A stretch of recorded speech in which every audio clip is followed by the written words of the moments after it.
Hello guys! Welcome back sa aking munting kusina. Eto na naman ang inyong madaldal na kusinera. It's me, Irene again. And for today's episode ay isa na namang masarap na merienda ang gagawin natin na sigurado akong magugustuhan ng inyong pamilya, especially ng mga kids. Eto ay napaka-affordable lang at swak na swak sa budget. At kung naghahanap kayo ng idea for extra income, gamit ang saging na saba, saktong-sakto ang recipe na ito para sa inyo. Cause for today's recipe ay gagawa tayo ng cheesy banana popsicle. Written ingredients natin at costing ay nasa description box. So tara, let's get started! Gagamit tayo dito ng saging na saba, syempre. Ito ay isang piling na saba, nasa 16 piraso ito. Nahugasan ko na, ilaga lang natin hanggang sa luto na.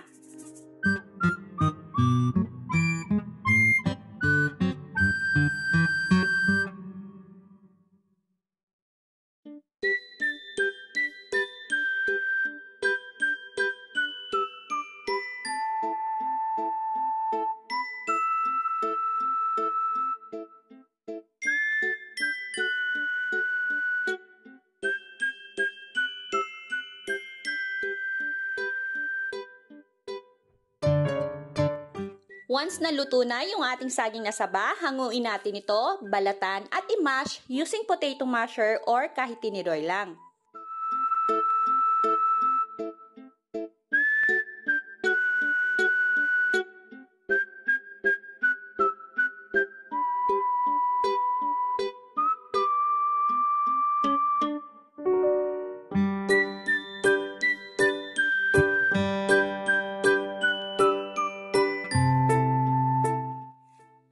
Natin ito i-mash ay mag-a-add tayo ng half cup ng evaporated milk or fresh milk.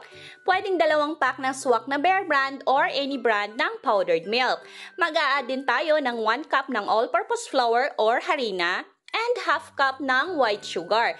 You can adjust the amount of sugar according to your taste.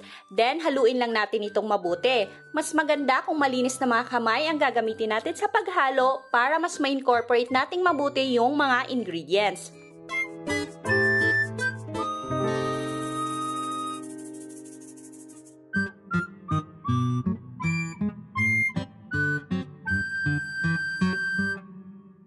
Gagamit din tayo dito ng breadcrumbs. Ito ay regular lang na breadcrumbs na mabibili natin sa palengke or grocery. But to make it cheesy ay naglalagay ako ng cheese powder. Yung amount ng cheese powder na ihahalo nyo sa breadcrumbs ay depende na sa inyo kung gaano ka-cheesy ang gusto nyo. At pwede din naman na breadcrumbs lang, walang halong cheese powder ang gamitin natin. Para sa ating hulmahan ay gumamit ako ng square na baking pan. Kung walang baking pan sa bahay, pwede kayo gumamit ng kahit anong available sa bahay, pwedeng Tupperware na rectangular or square. Pwede yung plastic tub lang yung nabibili natin sa palengke. Maglalagay tayo ng breadcrumbs para hindi tayo mahirapan i-unmold ito mamaya. Saka natin ilagay yung ating mash na saging kanina.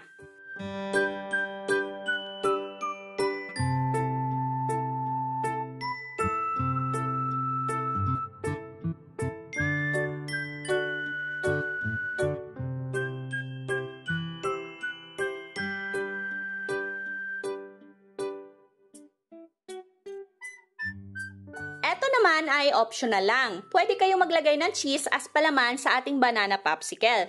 Pwede rin na hindi na since cheesy na yung ating coating. Pero syempre mas masarap pag meron. Pwedeng grated cheese ang gamitin nyo or kung anong cheese na meron kayo sa bahay.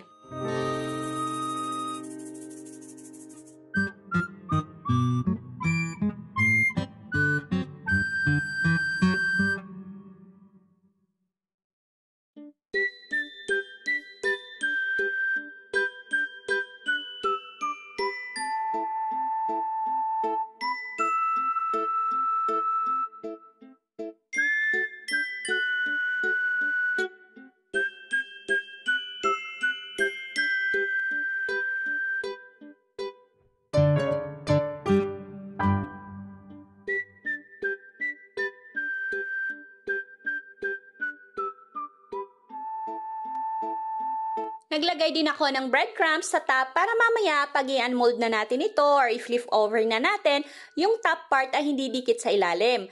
Tapos i-press natin ito para compact yung ating popsicle mamaya.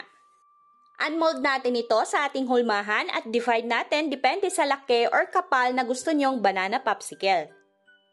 At habang ginagawa pa natin ito, sa mga hindi pa nakapag-subscribe, please subscribe sa ating YouTube channel and please click the notification bell and click all para ma-notify kayo pag may bago tayong uploads. Paki-follow na rin ang aking Facebook page, Instagram, join na rin po kayo sa ating Facebook group.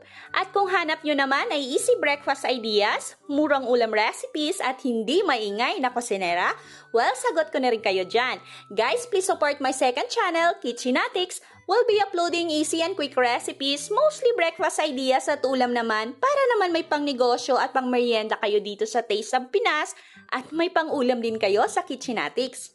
Gagamit din tayo dito ng isang itlog tapos naglagay lang ako ng about 2 tablespoon ng evaporated milk, pwedeng fresh milk.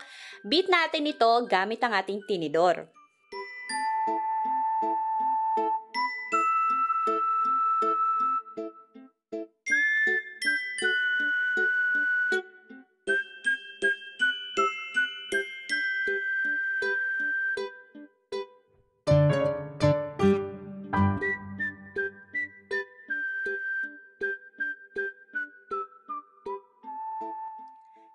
Tapos, i-dip natin sa ating beaten egg yung mga nagawa nating popsicle, then coat with breadcrumbs. Repeat nyo lang yung procedure sa mga natitira pa nating banana popsicle.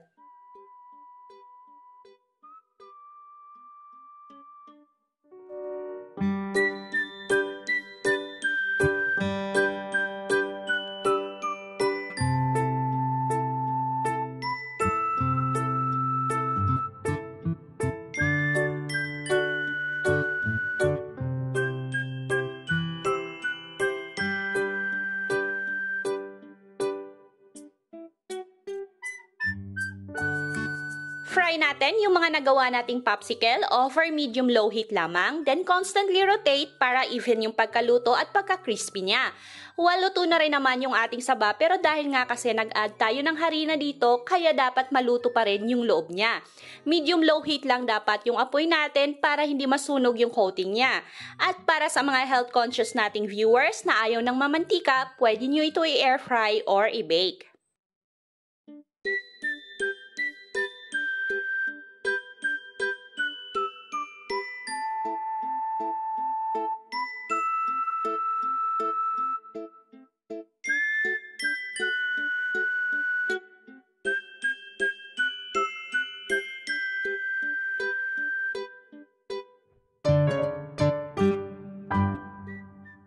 Drain natin yung excess oil using paper towel.